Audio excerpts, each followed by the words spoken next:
இன்னைக்கு பிரிஸ்டாலோட வந்து last day. இதோட நாங்கள் வந்து இந்த லண்டன் கிளம்புறோம். ஸோ நாங்கள் வந்து நேற்று நந்தினி இங்கே கூப்பிட்டு வந்துட்டோம்ல, அவங்கள கொண்டு போயிட்டு அவங்க ஹாஸ்டலில் போய்ட்டு அவங்க ஜாமானை வச்சுட்டு அப்படியே காலேஜில் விட்டுட்டு நாங்கள் அதோட டாட்டா கட்டிட்டு கிளம்பிடுவோம். இப்போ நான் ஏன்னா உடுப்பு யாராலும் எடுத்துகிட்டு வந்தேன். சரி கவுன் போட்டு ஒரு ரிஸ்க் எடுக்கலாமேன்னு போனேன். ஆனால் குளிர் தாங்க முடியல, திருப்பி ஓடியாந்துட்டு ஜாக்கெட்டை போட்டேன். நான் இந்த வேலைக்கு பாருங்க, எல்லாம் மழை வர மாரி இருக்குது, மழை வர மாரி இருக்குது. எங்கே குளிரே தாங்க முடியல. இப்போ நாங்கள் லண்டன் போகிறோம். நந்தினி இன்னையோட பார்த்துட்டு இதோட நெக்ஸ்ட் இயர் தான் அதை பார்ப்போம்னு நினைக்கிறேன். நம்பருங்க பின்னாடி எல்லாம் வேலை செய்கிறாங்க. நான் சொன்னேன்னே பார்த்தீங்களா, இங்கே இந்த ஊருக்காரங்க தான் எல்லாம் வேலை செய்கிறது. ஸோ நம்ம ஊர்லேயும் அந்தமாரி மாறி நம்மளும் எல்லா வேலையும் செய்வோம். தான் கடைசி நாள் எங்கள் தெரு டெய்லி எங்கள் ஆளுங்க வந்துட்டு போகுதுன்னு அன்றைக்கி சொன்னேன் தெரியுமா. இன்னும் உள்ளே போக மாட்டேறான், போனால் நான் காட்டுறேன். அதை நான் பார்த்துட்டேன் என்னன்னு. அவதிகளா நான் ஏன் அவ்வளோ பெரிய வழக்கடையாக இருக்கிறேன்னு தெரியல. போல்டு நான் போய்ட்டு ஊப்பரான்னு கேட்டேன். இது ஏன் நானா, இவர் என்னமோ போல்டில் வந்து காடி புக் பண்ணியிருந்தாரு. நான் ரோட்டில் போகிறவனை கூப்பிட்டு ஊபரான்னு அவனை கூப்பிட்டுருக்கேன். அவன் கையாட்டிட்டு போகிறான். வந்துட்டானா, சின்ன காடியாக தான் இருக்குது. Okay okay. இன்றைக்கி தான் அங்கே மழை தூவுது. நல்ல வேலை இன்றைக்கி நாங்கள் வேறு இடம் போகிறதுனால பிரச்சனை இல்லை.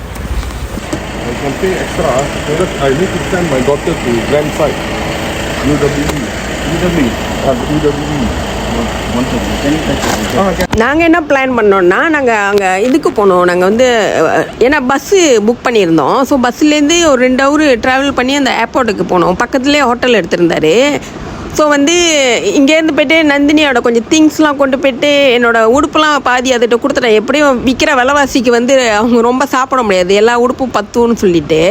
ஸோ எல்லாத்தையும் போய் ஹாஸ்டலில் வச்சுட்டு அப்படியே அவங்கள போய் காலேஜில் விட்டுட்டு அப்படியே நாங்கள் போகிற மாரி எங்களுக்கு அந்த டைம் கரெக்டாக மேனேஜ் பண்ண முடிஞ்சிச்சு. ஸோ அதனால் கிளம்பிட்டோம். அவங்கள போய் விடுறதுக்கு விட்டுட்டு அதோட நாங்கள் இது பஸ் எடுக்க கிளம்பிடுவோம். இந்த இடம்லாம் வந்து நாங்கள் கவர் பண்ணலாம். இதெல்லாம் கொஞ்சம் தள்ளி உள்ளே இருக்கிற ஒரு அரை மணி ட்ரைவ் பண்ணி வந்தாலே அரை மணி நேரம் பிடிக்கும். இந்த இடம்லாம் இது வந்து இந்த நந்தினி ஹாஸ்டல் போகிற இடம் அங்கே, அதனால அங்கே வரல. I know where is it. Okay, இன்னைக்கு குளிர் தாங்க முடியல. திருப்பி அதோட திங்ஸ்லாம் உள்ளே வைக்க முடியல. என்ன பிரச்சனைன்னு தெரில. அது ஆஃபீஸ் வரைக்கும் போயிருக்கு. வச்சுட்டு நாங்கள் போய்ட்டு அதை கேம்பஸில் விட்டுட்டு போகிறோம். நல்ல வேலை இந்த கோட்டு தான் என்னை காப்பாற்றுது. இன்றைக்கி லைட்டாக மழை தூருது. நேரம் ஆக மூஞ்சி மாறுது. ஏன்னா அவங்களோட ரூம் அந்த ஹாஸ்டலில் அந்த எக்ஸஸ் கார்டு பாய்க்க முடியல. ஸோ ஆஃபீஸில் பார்க்க போயிட்டாங்க. எனக்கு பயம் எடுத்துருச்சு. ஏன்னா டைமை நாங்கள் பக்காவாக பிளான் பண்ணி வந்தோம். கொஞ்சம் எங்கேயாவது ஒரு இடத்துல லேட் ஆச்சுன்னா எல்லாமே இதாகிடும். ஏன்னா டிக்கெட் ஆன்லைனில் எடுத்தாச்சு, பஸ்ஸு டிக்கெட்டு. அது நம்ம ஊருக்கு அதுக்கு எப்படியோ 500-600 வழி வரும், இல்லைன்னா பேர்ன் ஆயிருமே. இதில் லெஃப்ட் சைடு தான் நந்தினோட ரூம் இருக்குது. மற்றதெல்லாம் ரொம்ப எல்லாம் பிள்ளைங்க தான் இருக்காங்க. சரி, அப்புறம் நாங்கள் கால் பண்ணுறோம். Okay, bye bye. Okay. Take everything in. போயிடுச்சான்னு பார்த்துட்டு இருக்கா. பழகிதான் ஆகணும். கடைசியாக அவங்கள இறக்கி விட்டுட்டு ஒரு பெரிய கவலையோடு தான் வந்தோம். ஏன்னா இவங்க ஒரு வருஷம் அவங்க இருக்கு நம்ம குடும்பத்தை பிரிஞ்சு இந்த குளூரில் புது ஆளு கூட இந்த இடம் என்வாயர்மெண்ட்லாம் ஏற்றுட்டு அவங்க இங்கே கஷ்டப்படணும். அங்கே வந்து நாங்கள் வந்து ஃபிசிக்கலாக, அப்புறம் நம்ம மென்டலாக, அப்புறம் ஃபைனான்ஸு, அவங்களுக்கு காசு ரெடி பண்ணுறதுலேருந்து அவங்க அங்கே நல்லா படிக்கணும்னா இவர் இங்கே உயிரை கொடுத்து உழைக்கணும். ஸோ 2 பக்கமும் எஃபர்ட்டை போட்டாகணும். ஸோ அதனால் அடுத்த ஜேர்னி ஆரம்பிச்சு நம்ம மனச வாழ்க்கையே இப்படி தானே, எல்லாமே இப்படி தானே வாழ்கிறோம். ஏன்னா வந்து எல்லா சந்தோஷத்தில் தான் துக்கமும் இருக்கும், எல்லா துக்கத்தில் தான் சந்தோஷமும் இருக்கும். ஸோ எல்லாமே நம்ம கூட கலந்து தான் வரும். ஸோ அந்த இதோட நாங்கள் வந்து பஸ் ஸ்டாப்புக்கு கிளம்பிட்டோம். பஸ் ஸ்டாப் வந்து நாங்கள் டெய்லி நடந்து போகணுமே, அந்த ஏரியாவில் தான் இருக்குது. ஆனால் நான் சொல்லலை 2 பெரிய பட்டியை இழுத்துட்டு போகணும் அப்படின்னு. அதுக்கு ரிஸ்க் எடுக்காமல் இப்படியே கிளம்பியாச்சு. அந்த வண்டி புக் பண்ணிட்டோம். நந்தினியை விட்டுட்டு கடைசியாக மீட் பண்ணிட்டு போகலாமேன்னு. ஸோ இந்த பாதை தான் அங்கே ஏர்போர்ட்டுக்கு இல்லை அந்த சிட்டிக்கு தான் போயிட்டுருக்கோம். அப்புறம் பஸ்ஸில் தான் போவோம்.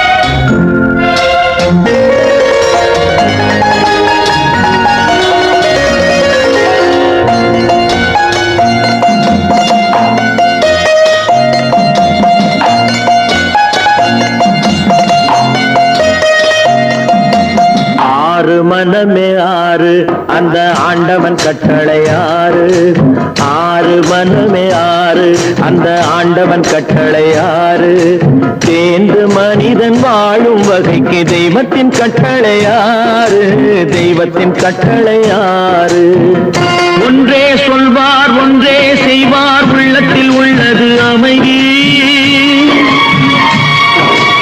இன்பத்தில் துன்பம் துன்பத்தில் இன்பம் இறைவன் வகுத்த நியதி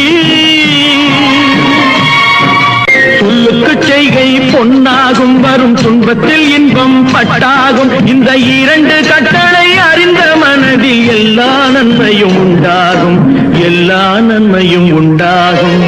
ஆக்சுவலி இந்த பாட்டு வந்து எனக்கு ரொம்ப ரொம்ப பிடிக்கும். அதில் பாருங்கள், துன்பத்தில் தான் இன்பம் கிடைக்கும், இன்பத்தில் தான் துன்பம் கிடைக்கும். அது நம்ம வாழ்க்கை ஏற்றத்தாழ்வு கண்டிப்பாக இருக்கும். நம்ம முடியாதுன்னு சொல்ல முடியாது. ரெண்டையும் நம்ம அனுபவிச்சு தான் ஆகணும். சந்தோஷம் வேணும்னா துக்கத்தையும் நம்ம ஃபேஸ் பண்ணி தான் ஆகணும். அதில் பாருங்கள், நம்ம துன்பத்தில் இருக்க மாரி கொஞ்சோண்டு இன்பம் கிடைக்கும். அது வந்து நம்மளுக்கு பட்டு மாரி சொல்லுவாங்க. பட்டுனா பொக்கிஷம் மாரி. ஸோ அது வந்து சில பேர் தான் நம்மளுக்கு கொடுப்பாங்க, நல்ல மனிதர்கள். அவங்கள வந்து நம்ம சாவர வரைக்கும் மறக்கக்கூடாது.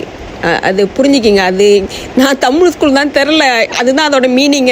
உண்மையை சொல்லி நன்மையை செய்தால் உலகம் உன்னிடம் மயங்கும் நிலை உயரும் போது பணிவு கொண்டால் உயிர்கள் உண்மை வணங்கும்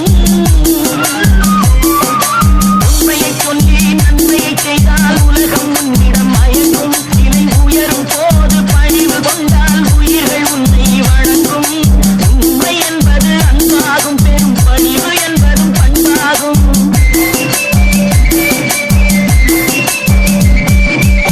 உண்மை என்பது அன்பாகும் பெரும் பணிவு என்பது பண்பாகும் இந்த நான்கு கட்டளை அறிந்த மனதில் எல்லா நன்மையும் உண்டாகும் எல்லா நன்மையும் உண்டாகும்.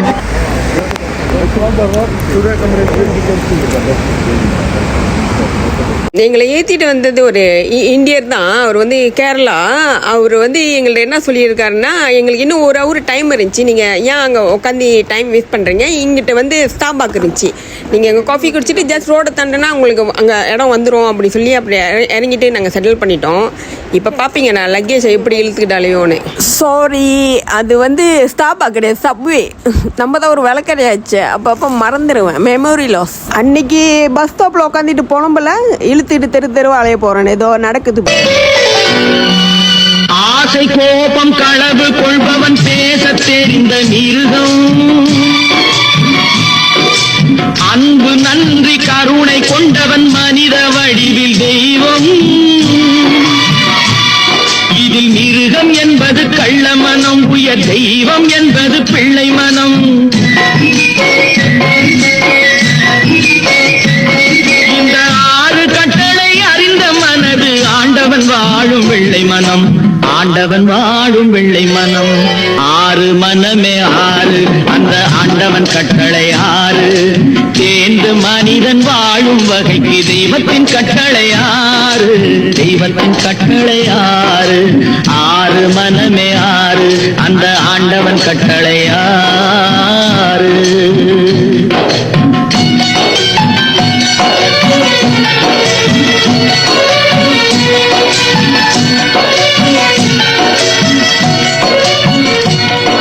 ஏற்கனவே சொன்னல, பஸ்ஸிலலாம் வந்து எக்ஸ்ட்ரா லக்கேஜ் வந்து 10 பவுண்ட் சார்ஜ் பண்ணுறாங்கன்னு. ஏதோ இதுதான், இது ஃப்ளைட்டில் தான் வந்து அப்படிலாம் கிடையாது. எங்கள் பஸ்ஸில் ஏறினாலும் இப்படி தான் அவங்க லக்கேஜ்லாம் கணக்கு பண்ணுறாங்க.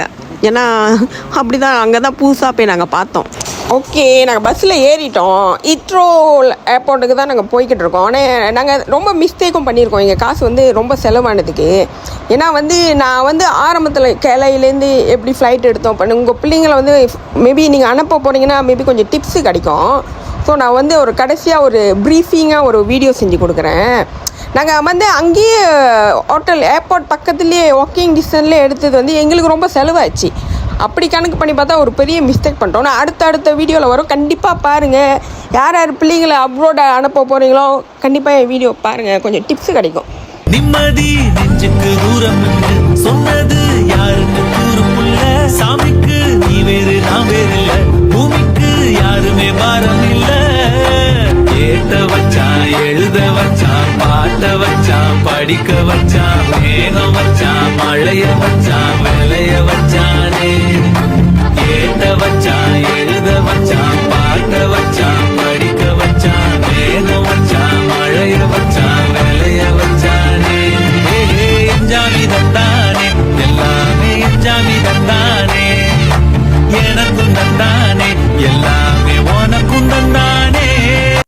எப்பவும் நான் வச்ச கூறி தப்பியதில்லை, என்னுடைய சொல்ல யாரும் தட்டியதில்லை. இன்னொருவன் என்ன வந்து தொட்டதும் இல்ல, தொட்டவன தப்பிக்க நான் விட்டதும் இல்லை. மீசையிலே மண்ணு வெட்டுனதே எண்ணு, ஆயும் புலி நான் தான், பார்க்க போற நீதான். சும்மா புந்தாம் பூச்சாண்டி காட்டாதே, நம்ம கிட்ட போடுறிய தப்பு தாளந்தான். உண்மையை சொல்லி நன்மையை செய்தால் உலகம் உன்னிடம் மயங்கும். நிலை உயரும் போது பணிவு கொண்டால் உயிர்கள் உன்னை வணங்கும். உண்மையை சொல்லி நன்மையை செய்தால் உலகம் உன்னிடம் மயங்கும். நிலை உயரும் போது பணிவு கொண்டால் உயிர்கள் உன்னை வணங்கும். உண்மை என்பது அன்பாகும், பெரும் பணிவு என்பதும் பண்பாகும்.